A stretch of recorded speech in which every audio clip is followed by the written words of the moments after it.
It just became stone, that's all. That's why it is life size. The very body,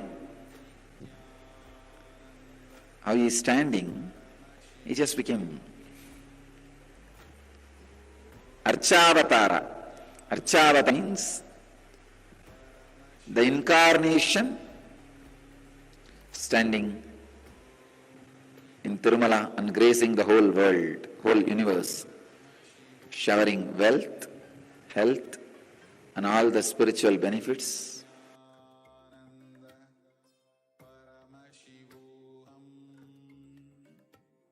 And yes, that was what the Supreme Consciousness revealed about Bhagavan Venkateshwara. And today, you will be learning some powerful cognitions. So, powerful cognitions that you will be learning is about the sacred science of our Samadhi, about Venkateshwara, and powerful cognitions about wealth and abundance, and what is blocking your wealth and how to manifest wealth and abundance in your life.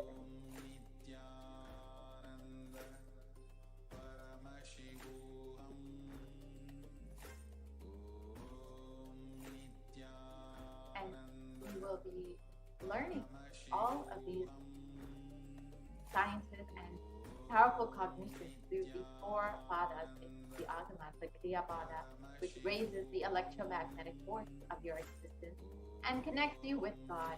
The charya pada, the lifestyle of living enlightenment, jiva, self, connecting with all dimensions of the world. The yoga pada, raising your kundalini shakti and connecting with Paramashiva, and the jnana pada, bringing Paramashiva in your being and making him manifest in you. And you will achieve all of this by listening, by internalizing, and by manifesting powerful cognitions, and ultimately by receiving the darshan and diksha of Bhagavan Venkateshwara manifesting through the Supreme Consciousness. So now let us have a small introduction of what exactly the Bhava Samadhi darshan is.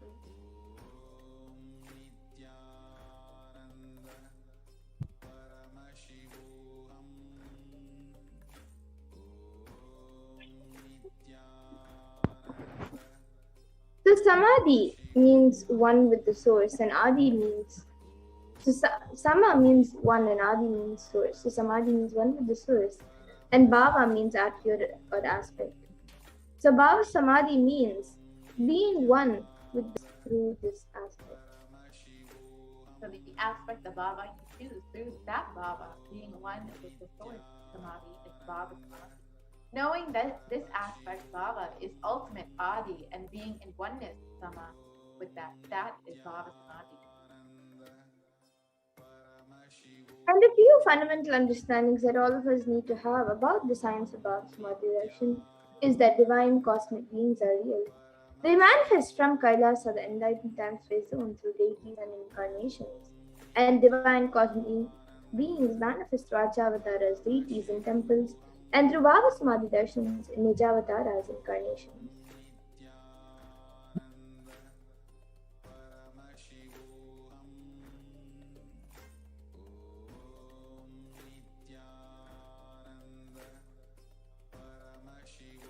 Bhava Samadhi awakens your Kundalini Shakti, which is the latent potential energy of every human being. Awakening of the Kundalini Shakti results in extraordinary abilities expressing through us like the third eye awakening.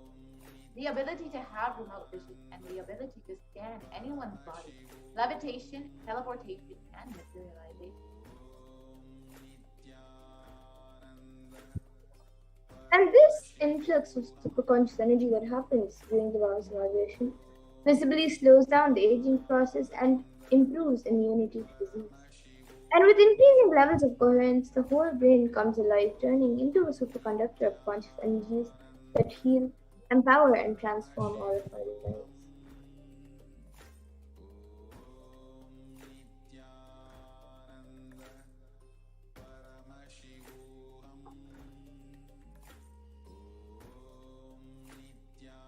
Having darshan or even a glimpse brings lasting transformation and cleansing lifetimes of karma and raising you to the next level of superconscious breakthrough, like hitting the reset button on your very being.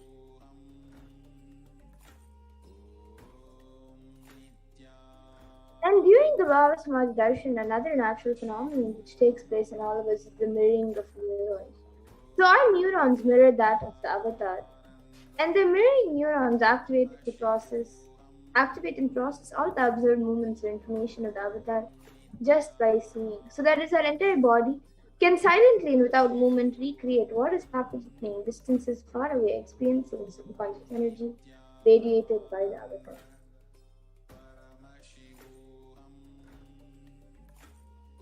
So now let's see a small introduction of who the Supreme Point of Hinduism is. The one who is given us this pure and great science of the Bhava Samadhi.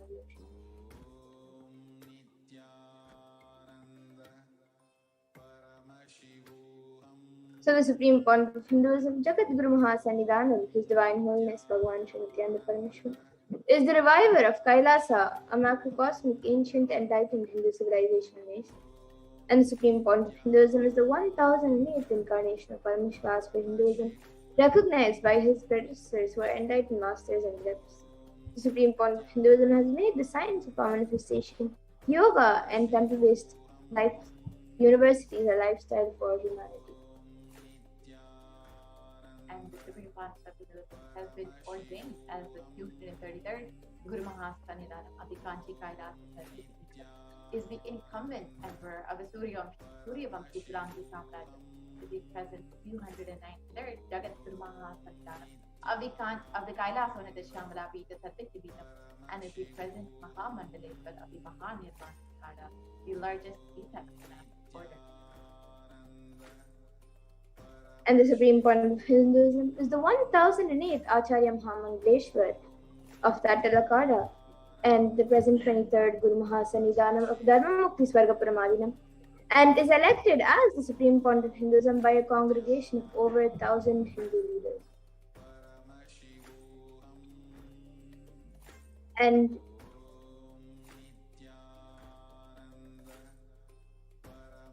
the Supreme Concept of Hinduism is revered as a teacher of Hinduism, the most prolific, most viewed, read, and watched, and has authored over 300 books, 10,000 articles in 3 languages, English, Tamil, and Sanskrit, which have been translated into 50 languages with over 1,000 titles, has over 20 million copies of books and articles sold, read, and downloaded, and has over 10,000 hours of discourses, and has enriched and enriched over 1 billion lives digitally. The Supreme Concept of Hinduism is respected as the commentator of all the sacred scriptures, including the Upanishads, the Bhagavad Gita, the Shiva Sutras, the Brahma Sutras, the Yoga Sutras, the Ashtavakra Gita, the Jain Sutras, and more. And the Supreme Point of Hinduism is also honored as a leader of Hinduism, the most awarded, internationally recognized Hindu leader, the reviver of 108 ancient Hindu sampradayas, including the Kanyas and Vigras, Rishis and Rishikas, Bhairavas and Bhairavis and Sannyas, and is the establisher of the largest Hindu university, Kailasa's Nithyananda Hindu University in the world, with satellite campuses in 150 countries, and is the establisher of 1,000 plus Kailasa enlightenment ecosystems, the founder and reviver of over 100 Sarvagnipitas, and the collector of the largest Hindu library with over 1 million books, 1 million palm scriptures, and over 20 million digital books. So now that we know who the Supreme Parashakti is, let us now experience the manifestation of the extraordinary Shakti of Paramashiva Parashakti by the Gurukul Balasans and the initiated disciples of the Supreme Concept of Hinduism, the Nithyananda Yoga. So we will be entering into the demonstration of these extraordinary Shaktis very shortly. And in this segment, we will be understanding first what are the Shaktis and how we can manifest all of these Shaktis as well, how the Supreme Concept of Hinduism is initiated. All the disciples of the Supreme Concept of Hinduism into these extraordinary powers, and all about how we do manifest them.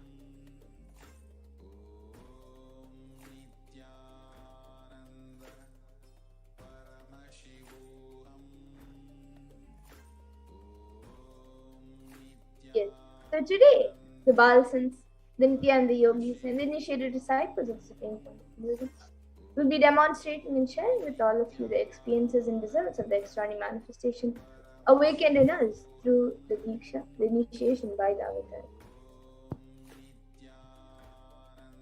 And in today's Bhava Samadhi Darshan, all of you will also be receiving the initiations into the third eye awakening and various other powers with the blessings and grace of Supreme Confidence. We will be manifesting the following powers of third eye, which is seeing with the eyes blindfolded, as well as many other powers like the body scanning, remote vision, and much more. And for those of you who might be wondering where the third eye is located and how it works, the third eye is a cosmic browsing center located between the brows, which upon initiation, one can effortlessly express powers and see through the third eye just as you would with your two eyes. So now let us understand more about what exactly are these Shaktis, how they manifest, and what is their source. In the Vedas, the source scriptures of Hinduism, Paramashiva reveals 460 extraordinary Shaktis that can manifest in every human being. And the manifesting powers are described as in the Vedas and Agamas as a system, a method, and a science for human beings to explore the various possibilities and powers and have access to various states of consciousness. The Shaktis manifest from fundamental cognition that you are a divine and you need to manifest the divine, not that you are a man and you need to reach the divine. So here the foundation is that you are Paramashiva. Your unmanifest recognizes that you are Paramashiva, even if you have not yet manifested it. Understand, that is why what Paramashiva is revealing through this body and through the system, through this methodology and any samyama you do on powerful cognitions, you only manifest Shaktis, ours, not Siddhis.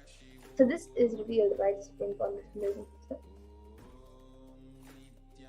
Now many of you might have heard the term Siddhis as a very common term used for any type of extraordinary manifestation.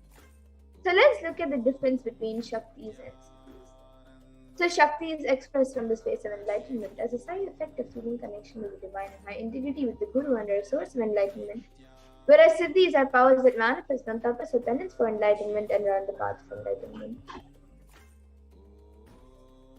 And a few more differences are the Shaktis of Paramashiva manifest through ordinary human beings in an extraordinary way after the initiation by the avatar and are permanent, whereas Siddhis are not permanent and may divert you from enlightenment.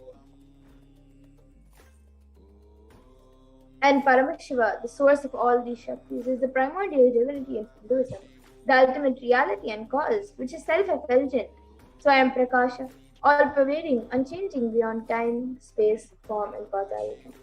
And as the fundamental base of Avyakta, the unmanifest, and Vyakta, the manifest existence, he performs the Panchakritya, or the 5 cosmic acts of Shrishti, which is creation, Sthiti, which is sovereign rulership and maintenance, Samhara, which is rejuvenation, Throbhava, which is pulling out of illusion, and Anugraha, which is liberating grace for all living entities. And now, the avatar of Paramashiva, the supreme point of Hinduism, Jagadguru Mahasamidana, His Divine Holiness Bhagavan Shri Nithyananda Paramashivam, has come down as the 1000th incarnation and representative of Paramashiva and the reviver of Kailasa, our ancient enlightened Hindu civilization and the great cosmic world distribution. And ever since the beginning of the was lived and taught as a lifestyle. And for the first time in modern day, the supreme point of Hinduism is reviving these yogic sciences and transmitting it to the world at record-breaking pace, which is never accomplished before. And all of this knowledge and these sciences are passed down from one generation to the next through the science of Diksha, which was initiation by enlightened gurus. And the supreme point of Hinduism, being recognized as an incarnation at a very young age, was trained and taught these sciences to revive the initiations and knowledge repositories for billions to manifest the science of our manifestation from the disciplines of Vedanta, Tantra, Sri Vidya, Yoga and Yogic powers, Mantra Shastra, Siddha Vidya, science of Aushadha, Advaita, Bhakti Yoga, Paramashiva Jnana, Paramashiva Vijnana, and much more. So now let's see how we can awaken these divine Shaktis in us. How can you manifest these Shaktis for yourself? The supreme point of Hinduism beautifully says, every ultimate truth, jnana, is mapped into your consciousness, prajna, and manifests as a possibility and power of every being, prajna. Diksha. And the science of manifestation is authenticated through 4 aspects of evidences, or pramanas as said in Sanskrit. So the first is the Shastra Pramana, which are the eternal, unchangeable truths revealed in the source scriptures. Next is the Apta Pramana, which are the experiences and results of Aptas or authorities of Hinduism. where the Vedic rishis and scientists have time-tested and verified the results. The next is then the Pratyaksha Pramana, which is the empirical evidence for. And now some of you might be wondering what exactly are these Vedas and Agamas, in which Paramashiva has described all of these sciences in a very elaborate way. So the Vedas are the ultimate superior authority for Hindus and are pure science where the ultimate truths are explained. And the Agamas are the scriptures where the applied technology and the applied sciences are expanded. So the Vedas and Agamas, the Veda Agamas, are given the status of Shruti by Paramashiva. They are the ultimate, eternal, unchangeable truths. And a reference cited from these Shastras or source scriptures is called the Shastra Pramana. So now, let us all get ready to witness a very unique and very exciting demonstration of the power of third eye after the power of third eye, which is seeing with eyes blindfolded. So the Shastra Pramana for the power of third eye comes from the Bhagavad Tantra. Kapalantarmanonyasya Tishtannilitalochanaha Kramena Manasodadyat Lakshaye Lakshyamuttamam. And the translation for this verse is: by fixing the mind on the inner space within the crown center and sitting stably without any movement, having the eyes closed in succession, by that stability of the mind and inner space through the power of the third eye, one directly sees the ultimate goal Lakshyam by having the vision beyond the sight that reveals any object or place, attaining the space of oneness with the source, Paramashiva. Bhagavad Gita. So Arjuna can behold Bhagavan Krishna's Vishwarupa Darshan, the vision of his cosmic form. Bhagavan Krishna beautifully says to Arjuna, Natu maam shakyase drashtu manenaiva sachakshusha divyam dadami te chakshuhu pashyame yogamaishwaram. The translation of this verse is: but you cannot see my cosmic form with these physical eyes of yours. Therefore, I grant you divine third eye, my cosmic opulence. So this is from the 11th chapter of Bhagavan Krishna's cosmic form. And it is completely narrated by Arjuna as he sees Bhagavan Krishna through his third eye. And the next is the Atma Pramana, Inside and outside broke. Supreme Point Hinduism beautifully shares. The first experiences that I was able to see everything around me, above me, the whole 360 degree, and directions, below me, everything. I realized not only I was able to see, I was able to feel and experience all of that as well. And the next is the Pratyaksha Pramana. So all of you can see here study measures were done on the brainwaves of the Supreme Point Hinduism himself using a positron emission tomography, a PET scan. And it was measured that when doing daily activities, there is high activity in the brain where the third eye is located, and when in deep samadhi state, only the third eye region is active and almost 90% of the rest of the brain is active. And we will now be getting into the Sakshi Pramana power.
Yes, so now let us get into the live demonstration of this power.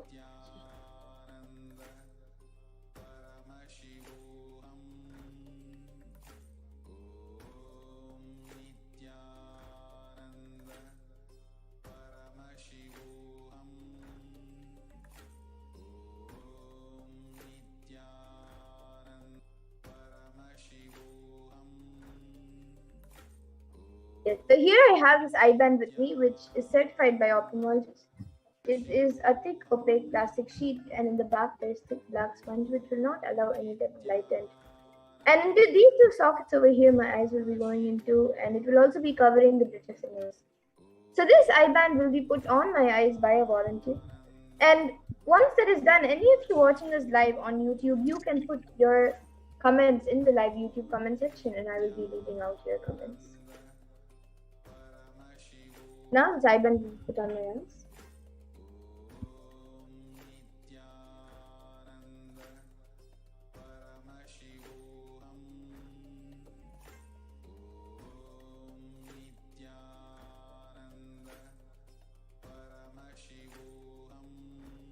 Yes. So now the I-band has been put. You can move a little to the left. Yes. So now the I-band has been put. I will be turning to my right, left, up, and down.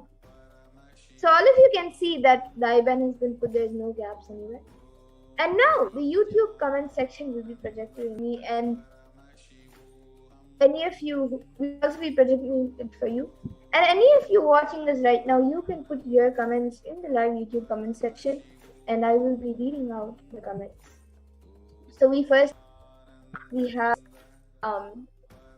thank you Rumit, Aya, and Sudama for becoming members of Kailasa, and we welcome both of you to Kailasa. And Rumit Lolaya has a green badge and Sudha Uzama has a yellow badge. And both of their names has come in a green box. And Rumit Aya has become a member of Kailasa Silver, and Ma Sudha Uza has become a Kailasian Bronze. Yes. Then the comments are being projected in front of all of you, so you can all see. And anyone else also watching us right now, you can put your comments in the YouTube comment section, and we will be reading out your comment. You can put anything that you would like me to read.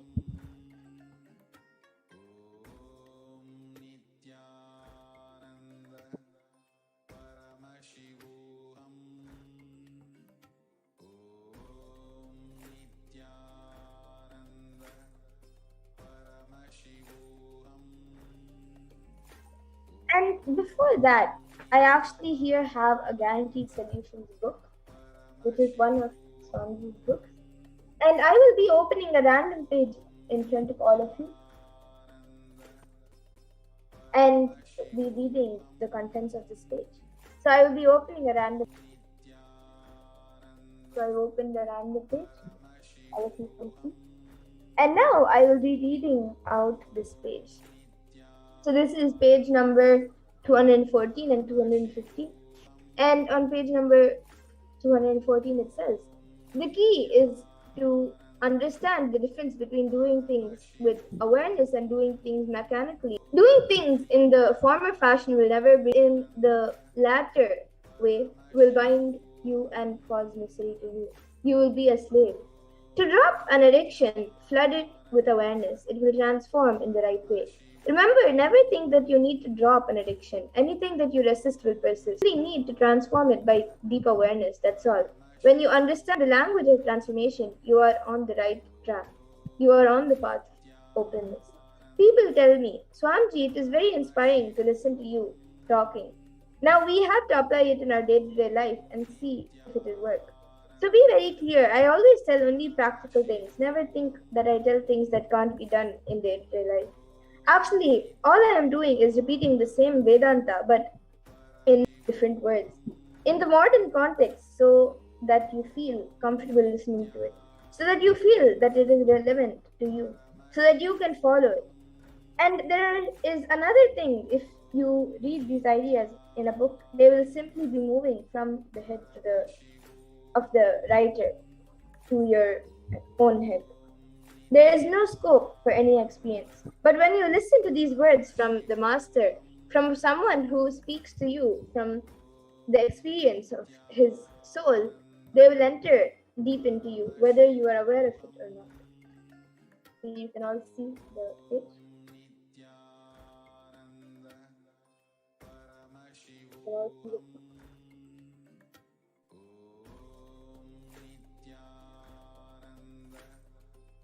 And yes, anyone who would like to put your comments, you can put your comments. Yes, we have a comment from our Stephanie Dieters who has put oily lady moonlight warm Brugenner land, and then a dog emoji, which it's the dog which leads blind people, that kind of dog. And there's one word or which I'm sure is a different language, and maybe even BOM is a different language.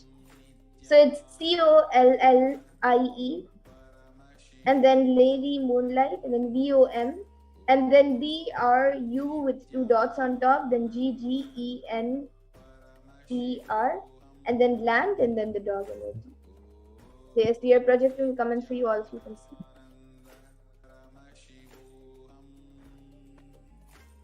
So all of you can see the comment from Master from Jesus.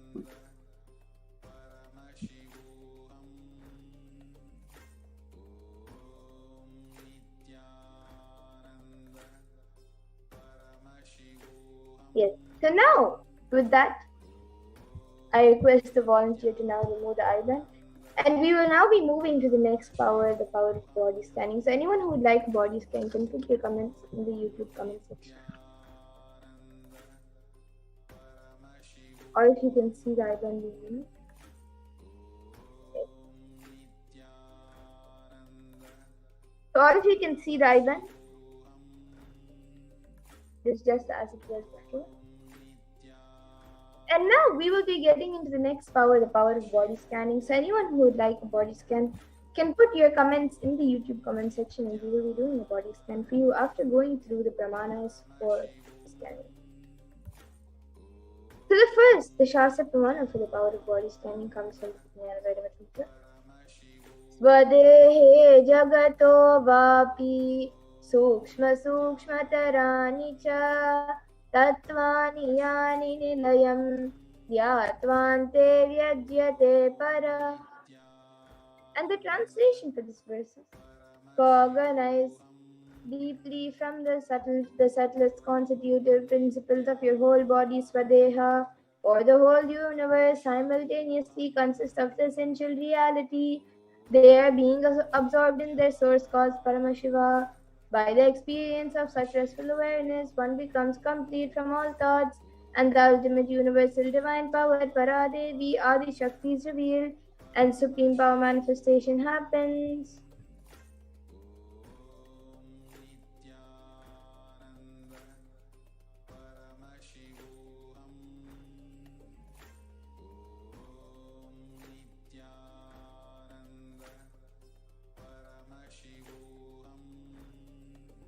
And the next, the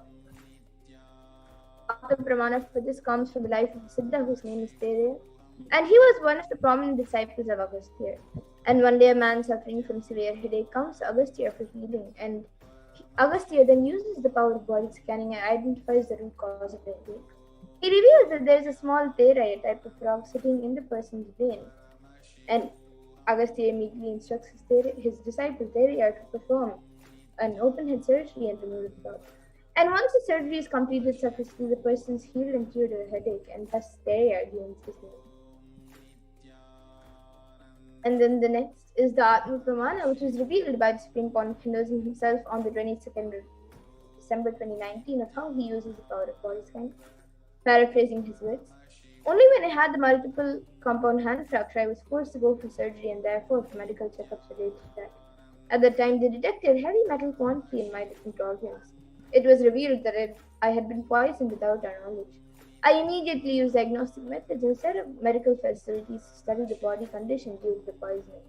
Through body scanning, I found out imbalances had happened and where balances had to be done. I used allopathy as a second opinion to verify my findings. And the next is the Sakshi Pramana, which all of you can see here. Here are just a few sharings, but around the world, thousands have experienced the power of body successfully, and even all of you will be able to manifest this power and all other powers as well. So now let us see a live demonstration of this power of body scan. So anyone who would like a body scan can put your comments in the YouTube comment section, and we will be doing a body scan for you.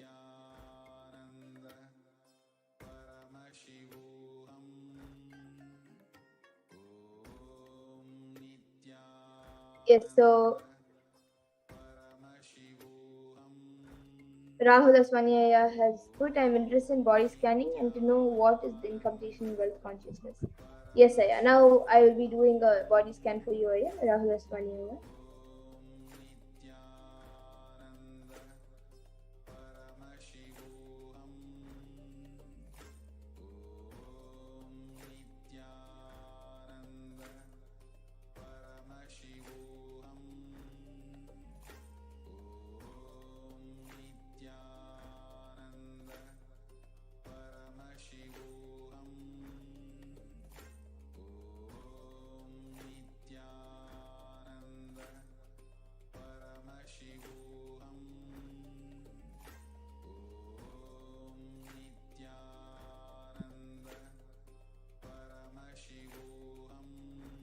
Yes. So Rahul Aswanyaya, what I was able to see was that with manifesting money, you actually don't have a problem. You are manifesting money really well. But what I was able to see was even with that manifestation, you are still having some insecurity and some doubt whether that will be enough. You actually do have enough, and you, in a way, if you think, feel that it is a really good amount. But if you see deep in the future, it will be less. You have some doubts and fears and insecurities that whether in the future you will need, if it will be enough. So for that, the best thing that I was able to see as a solution, what Parashakti revealed as a solution, was to just unclutch every day. Just remember that, first look deep within and see that, find where the insecurity is, and remember that in your third eye, and with your third eye, just through the space of oneness with Swamiji, just complete with that incompletion and that doubt and insecurity. And that will help in your wealth consciousness. So this is what I was able to see for you, Aya, Rahul Aswanyaya. And Ma Celine Yulami has asked for a body scan for your incompletion with food. Yes, Ma, now I will be doing a scan for that.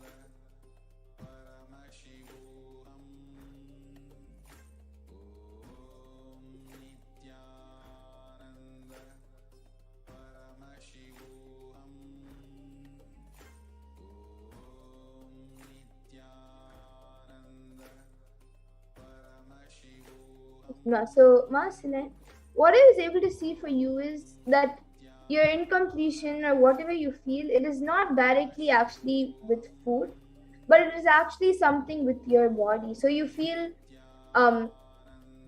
you have this, you are very conscious about your body, and with that is being projected on the food, and you are thinking it is incompletion with food, but it is actually your what you your incompletions or the things that you take for your body to be healthy, or even sometimes just to be you're very conscious about yourself, and due to that you feel sometimes that some type of food is not good or it's good or anything. and you're having a completion with food, but it is not directly related with food. It is actually related to your body. And so I was able to see, just do completion with yourself, and you will see that your whatever you eat, of course, you should have a healthy diet, but you will not feel very incomplete about what you eat. You will actually feel satisfied. Even if you have less, you will actually feel satisfied with whatever you have. So this is what I was able to see for you. And if you're able to relate, you can get back in the comment section. And even Rahul is 1 year, you can get back in the comment section if you're able to. And yes, with that, I thank all of you who have joined us for this power manifestation segment. And we will now be moving to the further segments of this program, where all of us will be learning more about who Bhagavan Venkateshwara is. We will be learning about the world today versus Kailasa today, and about who Bhagavan Venkateshwara is.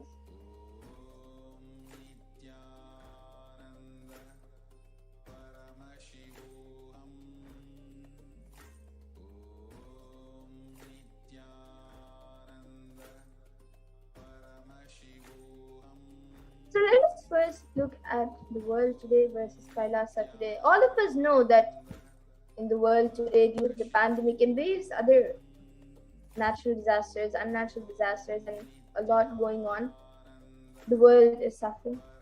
And so let us see what Kailasha has to do for the world during these times of crisis.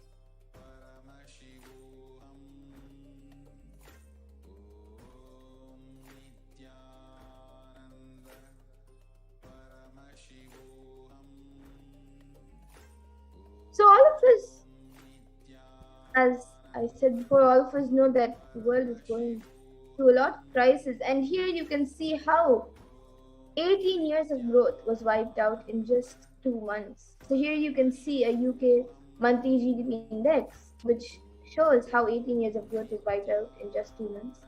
And the ONS figure implies that the levels of total economy in 2020 was back down to where it was in 2002, implying that there was an astonishing 18 years of growth that seemed to disappear in just a year of 2020.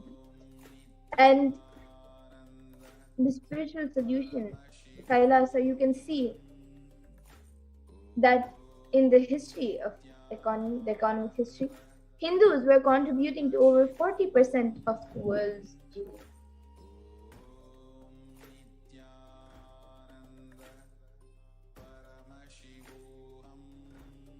And yes, now let us learn more about who Bhagavan Venkateshwara is.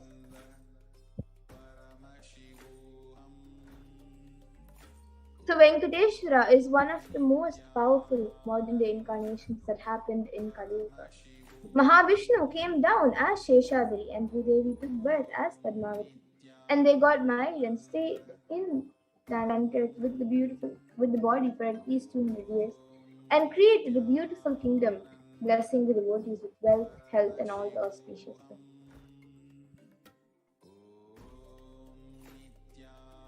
And he decided to stand in Tirumala, making himself available to all devotees. Venkateshwara just became a deity.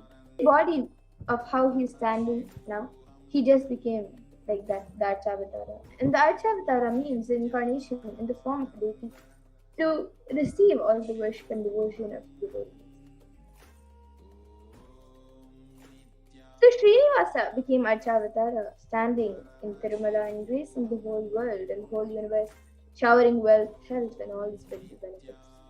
And Venkateshwara also has the Shri, which is Devi Mahalakshmi, the goddess of wealth and prosperity, within his chest. And there is actually just one jewel which Bhagavan Venkateshwara is wearing, which we are still not able to put any value for it. So on Venkateshwara's right chest, he is having the world's costliest jewel, and he wears it on the Vaikuntha Ekadasi day on the Srivatsam on his chest. And that jewelry is called the Vaidurya. So the Vaidurya diamond, if it is at least 1,000 years old, which is older than a normal diamond. And that jewel is supposed to have come out of that Bhagavan Venkateshwara is wearing. And here we actually have a story which describes the power of the energy field of Tirupati. So Ramanuja, who was a great enlightened master, was staying for many days in Tirupati Tirumala with his disciples. And one day Ramanuja was then getting ready for a pilgrimage back. He packs his bags and some food and walks all the way down for the full day along with his disciples. And in the evening, they reached the downhill and they began to open their food for eating. But they found a lot of ants in the food, so the disciples started cleaning all the ants so they could eat. But Ramanuja just stopped them and said, "No, don't do." He just packed the whole food safely, not leaving even one ant outside, and walked back all the way up the hill without having any food, especially in the night. All the disciples were wondering and after going to the top of the hill again, Ramanuja opened the food and said, "Now leave the ants here. Because we don't know how many janmas, the lifetimes, they meditated and did punya to take birth in the presence of Tirumala, the energy field of Venkateshwara. We have no right to take them out of this energy field and leave them somewhere else." So even when masters become deities, siddhas come to live around them in their presence. So when deities become masters, naturally all the siddhas and all the higher level beings come to live around them. And beautifully, Shastra Pramana describes about Bhagavan Venkateshwara, and it comes from the Narayana Suktam, verse 1.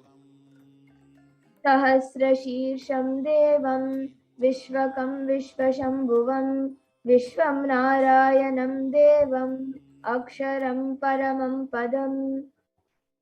And the translation is, this universe is the eternal being, Narayana, the imperishable, the supreme, multi-headed and multi-eyed, omnipotent, the source of delight for the whole. The Brahmanda Purana, which contains the Sri Venkatesha Sahasranama, 1008 names of Lord Venkatesha, is a conversation that occurs between sage Vashishta and sage Narada. And it also contains the Venkatesha Ashtotra Stotram, which is the 100 names of Venkatesha. And one of the verses from the Brahmanda Purana also says, Trite Dunarasimhobu Tretayam Raghunandana Dwapare Vasudevascha Kalo Venkatanayaka. And the translation for this is, in the Krita Yuga, Lord Narasimha; in Treta Yuga, Lord Sri Rama; in Dwapara Yuga, Lord Sri Krishna; and in Kali Yuga, Lord Sri Venkateshwara, are called the Pratyaksha Daivams, the living beings.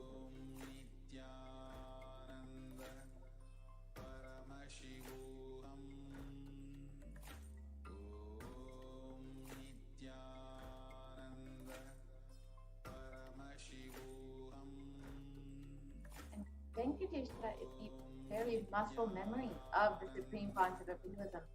In the words of the Supreme Concept of Hinduism himself, describing the connection with Bhagavan Venkateshwara, I have a very strong connection with Venkateshwara. My mother came to know that she was carrying me when she was at a pilgrimage to the Venkateshwara temple in Tirupati. She did the Anga Pradakshina, the circumambulating the temple by rolling on the floor around it. And after that, she vomited. Usually people vomit after the Anga Pradakshina. They gave her the prasada, the consecrated food of the laddu, the fried Indian sweet. And after that also, again she started vomiting. Then the elders saw the pulse and confirmed that she was carrying. The first sweet I got is from Venkateshwara. I have a strong connection with Bhagavan.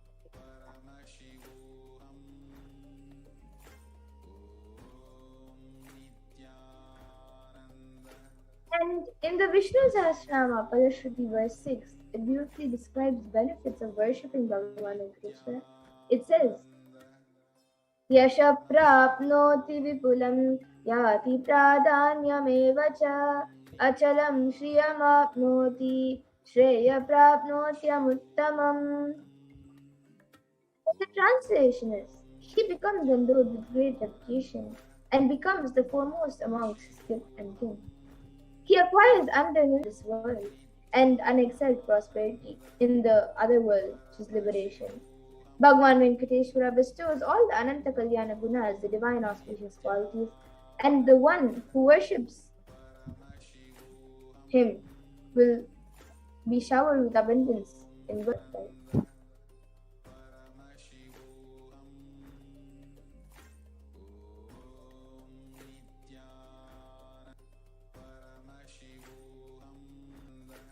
In today's darshan, Bhagavan Venkateshwara would be manifesting through the Nijavatara, the 1008th living incarnation of Paramashiva, the supreme concept of the Jagat Guru Maha Sanatan, whose divine holiness, Bhagavan Nithyananda Paramashivam. You can receive the blessing and initiation to awaken the wealth consciousness in you.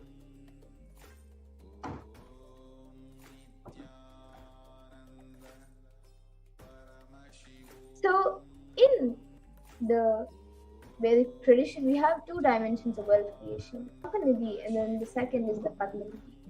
So the Shankanidhi means conquered wealth, which is conquered from natural resources, and then is like a lotus created. So the Padmanidhi is your gods representing wealth, Kubera and Lakshmi. So Kubera hoards and holds wealth, and he sits on wealth like treasury and stock market, etc. Kubera enjoys the subtle power that holding wealth can bring. And Lakshmi represents the wealth that is flowing, circulating, which is like current. She uses wealth to enrich herself and the world. Lakshmi creates wealth effortlessly, uses it fully, and distributes it unconditionally. In the Vedic tradition, there are two major gods that represent wealth. One is Kubera, and the other is Lakshmi. Kubera hoards and holds the wealth and sits on it. He is a treasure, the stock market. Kubera enjoys the subtle power that is holding wealth and that holding wealth can bring. And Lakshmi represents wealth that is flowing, circulating, current. Lakshmi uses wealth to enrich herself and the world. Lakshmi creates wealth effortlessly, uses it freely, distributes it unconditionally. So now let us see wealth creation in the Hindu way.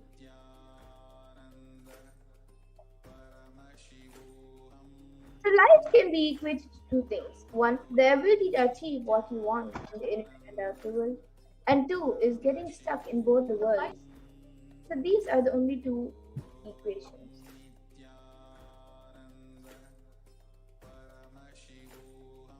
Everybody wants wealth, but they do not increase the life in them to the level that they wanted.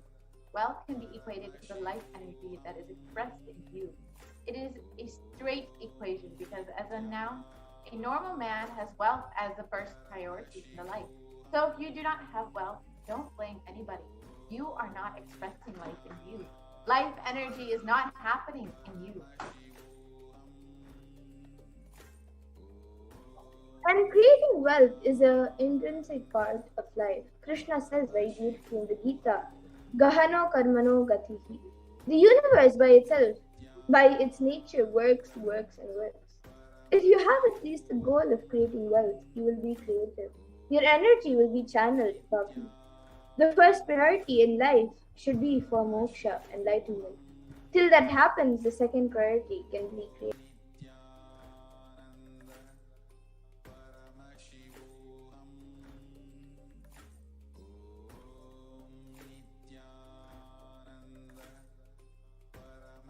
Creating wealth makes you non-violent because your whole energy becomes creative. Creating wealth brings tremendous interest in life and non-violence. And wealth is not just an object or a thing to be achieved. Wealth is an extension of you. Anything that adds to you is wealth. The quality of your health you enjoy, the state of your relationship, the fulfillment you experience in your career, and your mental state, and your sense of inner fulfillment. All of these are measures of the success with which you have created wealth in your life.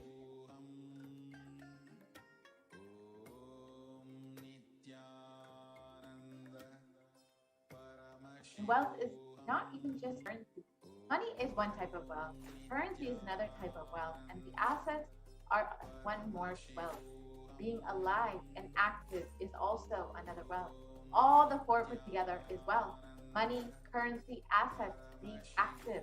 Wealth is neither bad nor good. It is simply a utility. And wealth consciousness means making a clear decision to break out of the myths and mental patterns that impoverish us and draw us again and again into the poverty cycle.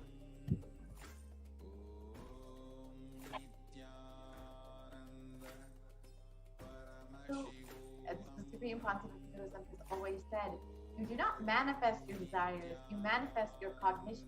What you cognize and perceive as reality is what you manifest. That you manifest exactly what you believe. And many of us say, I really desire wealth, but deep down you believe wealthy people are arrogant people or bad people. They do a lot of wrong things. And if you believe that wealthy people are arrogant or bad and wrong, and they do many wrong things and they exploit others, then if you have that belief, how are you going to manifest wealth in your life?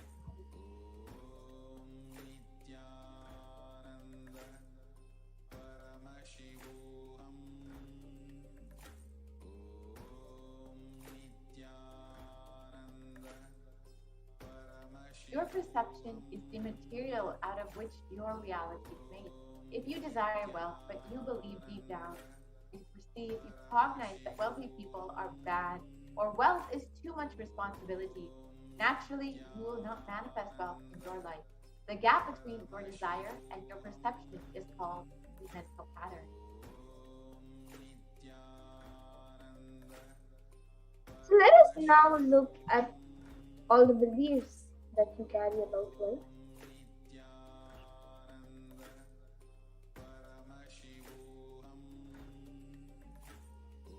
So one of the most common beliefs that people carry about wealth is that wealthy people are arrogant or bad people.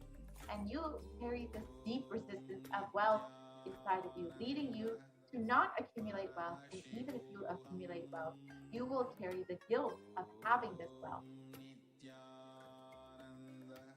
But the truth is that arrogance does not come by wealth.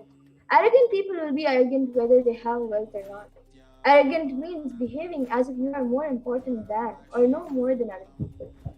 To arrogance and create a pattern that starts hating wealth as well, the same way we hate arrogance.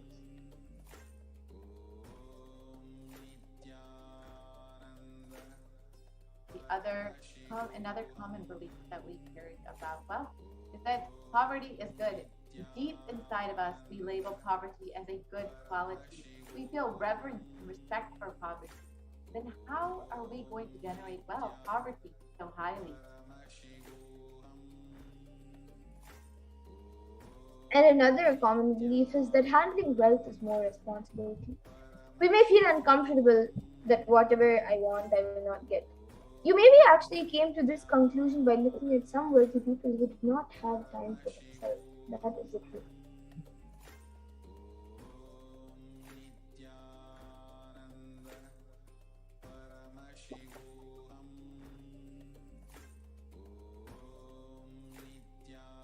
So more inadequate beliefs that we carry about wealth is that making money is a sin.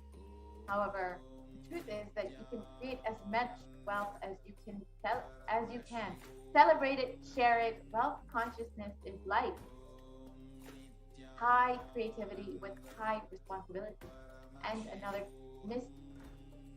common belief is that wealthy people work smart, not hard. However, don't be too lazy to bend your body and mind to realize your dreams. Read the stories of any famous millionaire today, and you will see that wealth does not come from a genie in a bottle. It comes from hard work.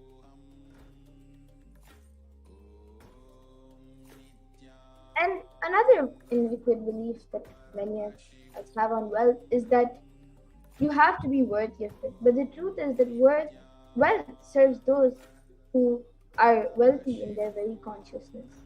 It does not matter whether you are worthy or not.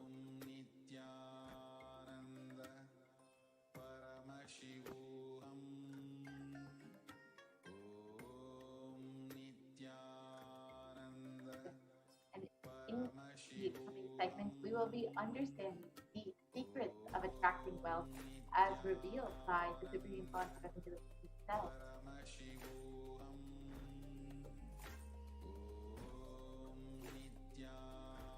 So anything that you cause energy field about your cognition, people, everything around you, to make that cognition into reality. All you And your mental patterns goes on affecting you, but you always tell, I am too busy to repair myself. It is like sitting in a broken car and go on be rotating the handle, pushing and pulling the gears. You can do whatever you want. You are not going to move even an inch. And if somebody comes and says, why don't you repair your broken car? You're not moving. You say, no, no, no, I'm too busy to repair. I can't get down now and repair because I'm hardly going to some place. But that is utter stupidity.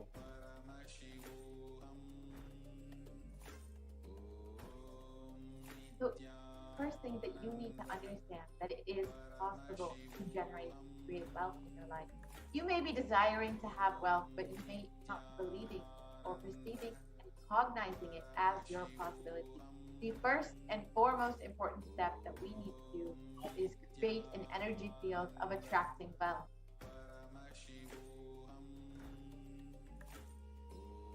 So now let us all watch a satsang where Confucianism speaks about the secrets of attracting wealth.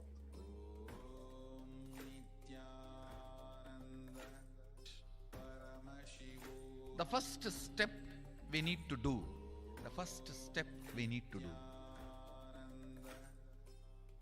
looking back, the gap between your desire and your cognitions.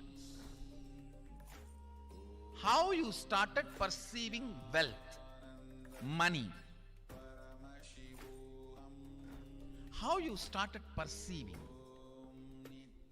I can tell you a small story. First time, how I was introduced to money and started interacting with money. I still remember my 3rd birthday. My father has given me a Ganesha who actually ate food.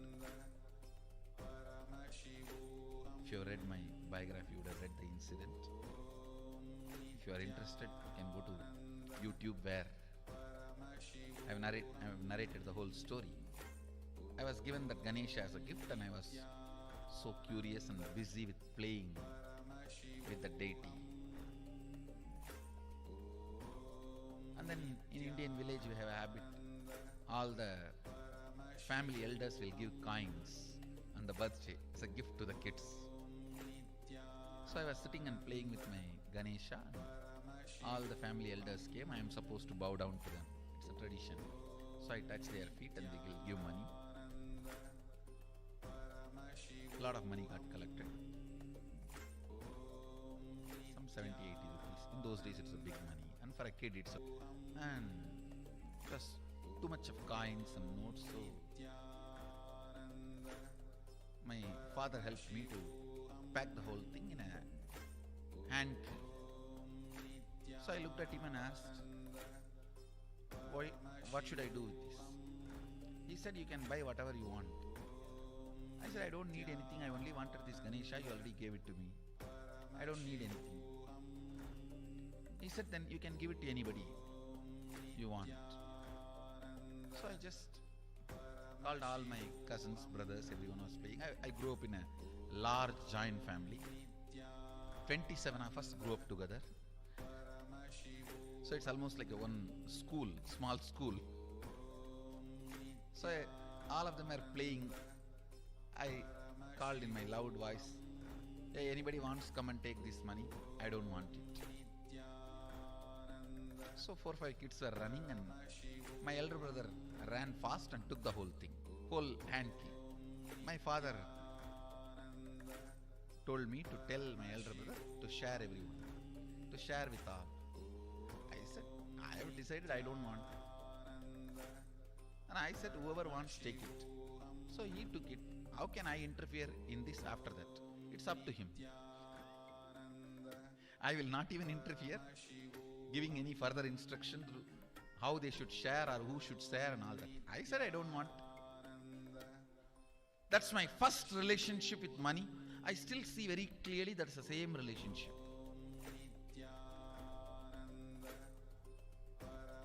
Still I don't touch money. I don't handle. Never felt the need. Anyhow, I am not saying this should be your pattern or this should be your... I am just giving you an example how I started relating with. So now dig out how you started relating with money. That was actually my completion with money. I touched first time money only to give dana. Still I am doing the same thing. Still I touch money only to give dana. How you cognized money, wealth, what all your perceptions and beliefs and cognitions about money. Let's dig out. Let's get them out first. Does it bring tremendous pain, suffering, impossibility, all that in you? What is the emotion or energy it invokes in you?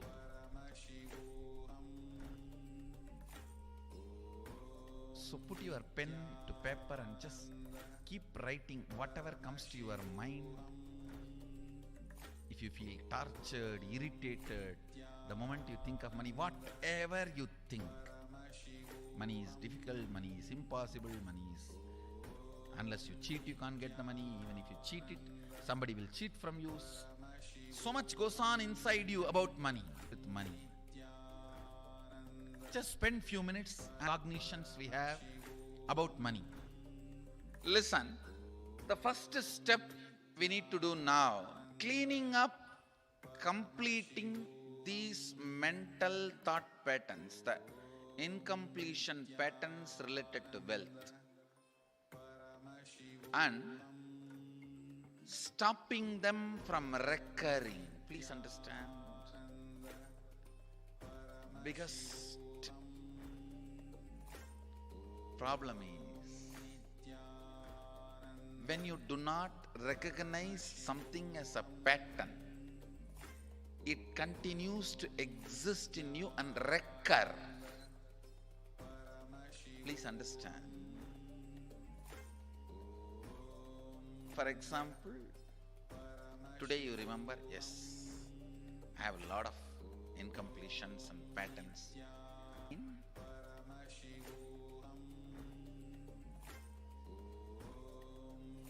Your past not letting you live your future is incompletion.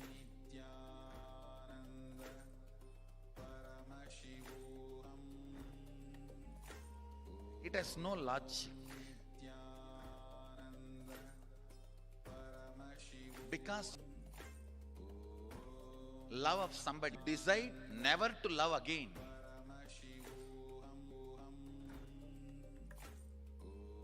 Tons of negative decisions, cognitions you make about life is incompletion.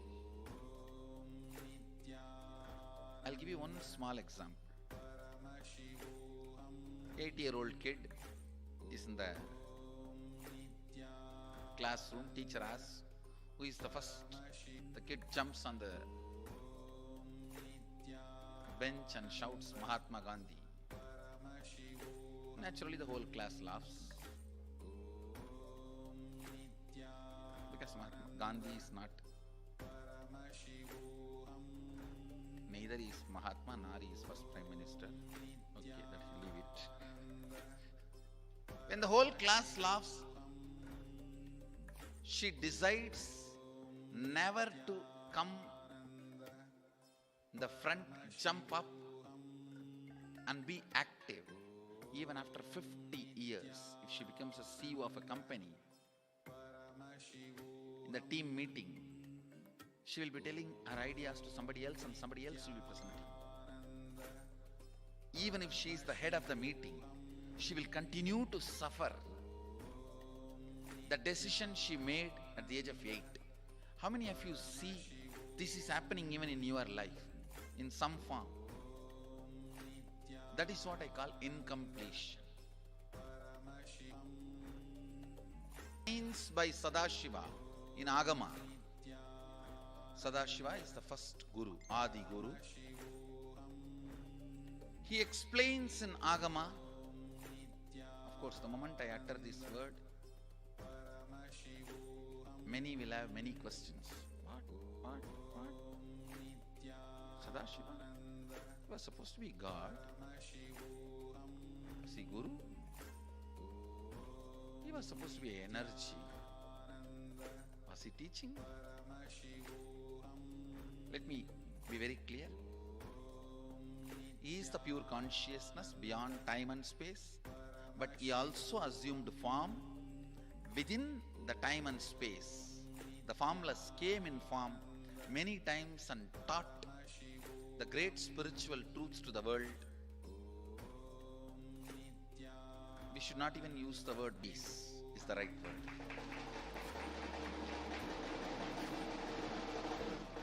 Patterns known, unknown. Understand, if you know the reason for certain pattern, it is called known pattern. If you don't know, it is unknown pattern. Sometimes you will have a heaviness, suffocation, but you don't even know why. That is unknown pattern.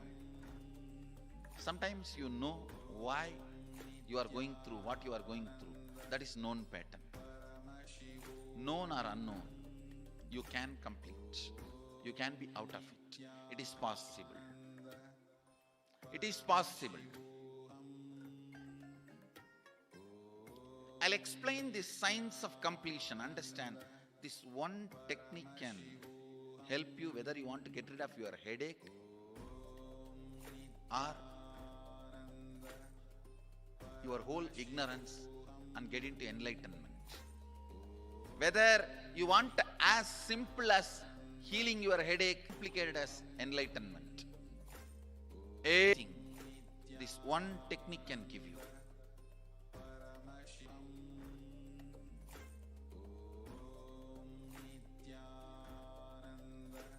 It's from Sadashiva directly. In the Agama, 94th verse, 22nd technique.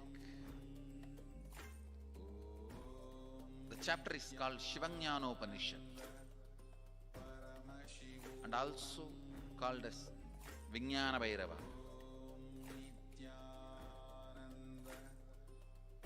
Chittat yanta kritir nasti mamantar bhavayet iti vigalpanam abhavena vigalpair uchito bhavet. You don't have to remember. I am uttering every time so that I will remember. That's all. No, it is just to keep the purity of the teaching. I want all of you to know, whatever I am sharing with you is my personal enlightenment experience, which is in tune with the earlier master's experience. My Apta Pramana, my Atma Pramana in tune with the Apta Pramana, means the earlier masters, the Shastra Pramana. Only that can become your Sakshi Pramana. Never learn from a person who does not have Atma Pramana, enlightenment. He will be only Pandit, repeating. Same way, never learn from a person who claims, yes, enlightenment but does not keep his experience in tune with the Shastra Pramana and shares with you. It's always dangerous. Maybe it must have been good for him, but we don't know whether it is good for all of you. The Atma Pramana should always be acid washed with Apta Pramana, Shastra Pramana. Only that can become Sakshi Pramana, experiential reality for you. Never learn from anybody who has only knowledge, not experience. Same way, never learn from somebody who claims having only experience and does not connect, purify, make it in tune with the Shastra and presents it to you. There is always a danger. If you don't bother about the Shastra Pramana, you may be having kakka biryani. Be careful. Listen. To keep the purity of the teachings, I keep the original Sanskrit verses. I'll give you the translation now. Consciously feel within the mind stuff of past memories of incompletion with its activities as mind, intellect and ego, me. By contemplating this way in your inner space, attention at the space of past happening, relive these imagined impressions and memories of incompletion, then the mind stop having fully ceased from its present characteristics of forming thought patterns and cognitions is complete. Thus you become complete and achieve the original space of complete completion. Listen. Now I will explain. I have read out the translation. I will explain what to do. Now you wrote many of the patterns, incompletions, thought currents you are having about money, ideas, cognitions you developed about money from the young. Do only one thing. Just go back to that same age when the incidents happened in you, the cognition started building in you, the beliefs started building in you, the idea started building in you, the perception started building in you. Relive the same situation. I am not asking you just remember. Remembering means, for example, something happened at the age of 7 which is still hurting you about money. You asked 1 rupee from your uncle and he did not give, but he gave it to his son. It's still sitting and hurting. If now you are 47, this happened 7. You being 47-year-old person and remembering what happened at the age of 7 is remembering. Forget you are 47. Forget who you are now. You may be having millions. Just become that 7-year-old who asked and did not receive. For you that 1 rupee must have been almost life. I have seen people, they develop even wheezing when they were not given as simple as a chocolate or an ice cream by their friend or family or brother. I have seen. Because for a child, it may be, go back, forget who you are now. Son. When that incident happened, relive. Just see what has happened at that time. You will see many of the unknown, suppressed emotions will break. And I tell you, many diseases will be healed. Wheezing, just by completion, because many of your diseases have their roots in some of the incompletions of the past. When you relive, many pain parts in you breaks. Pain bodies collapse. The pain patterns melt down, which completes many other issues which you don't even remember. I have seen when people do completion, to complete the wealth related incompletions, suddenly they get into health, because the same incompletions which created wealth issues only were creating health issues. When they melt down, people become free even from both. Listen carefully. I'll repeat once more.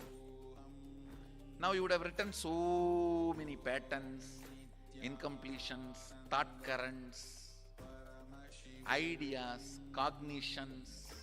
Take few minutes. Go back to each incident, each pain, each hurting. Relive. Relive. Relive. Don't justify what happened. Don't try to console yourself. No consolation will work. No justification will work. Neither help others nor try to help yourself. Just relive.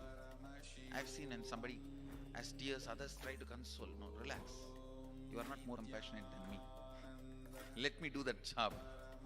You don't interfere in yourself. That is not going to work. If something has to break inside, let it break. It's okay.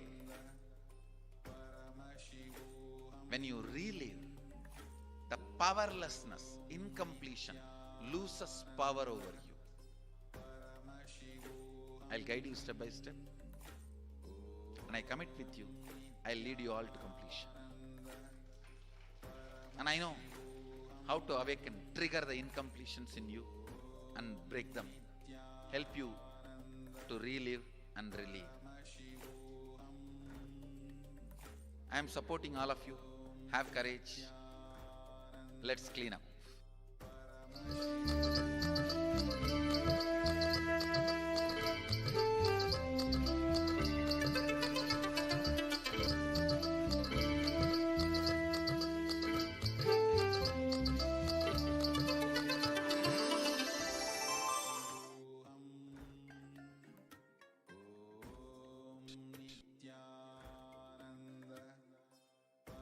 Yes. So the first step that we all should take to manifest wealth is to clean up the incompletions and patterns that you carry about wealth and create the right space and a powerful magnetic energy center in you to attract wealth, situations and people that support you to create wealth like a magnetic energy center for manifesting wealth the way you want.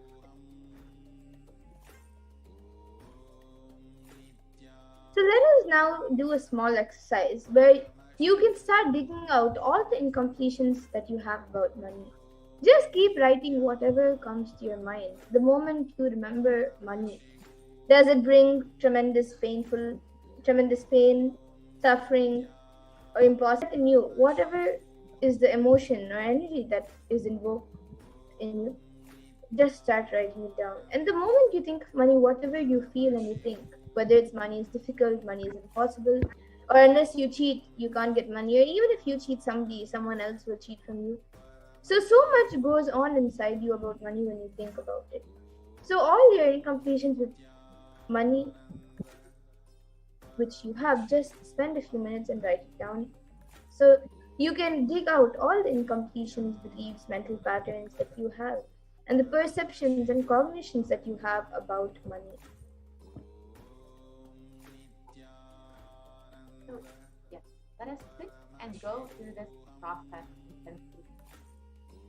Write down exactly what you feel the moment that you think of wealth, of money, and spend time going through and understanding what ideas and cognitions, the incompletions that you carry about money.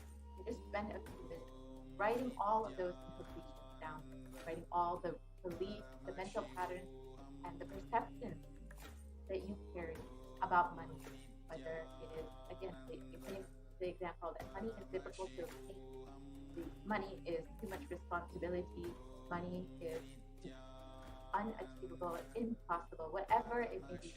Spend time writing all of those ideas and concepts down. Let us spend the next few minutes doing this process.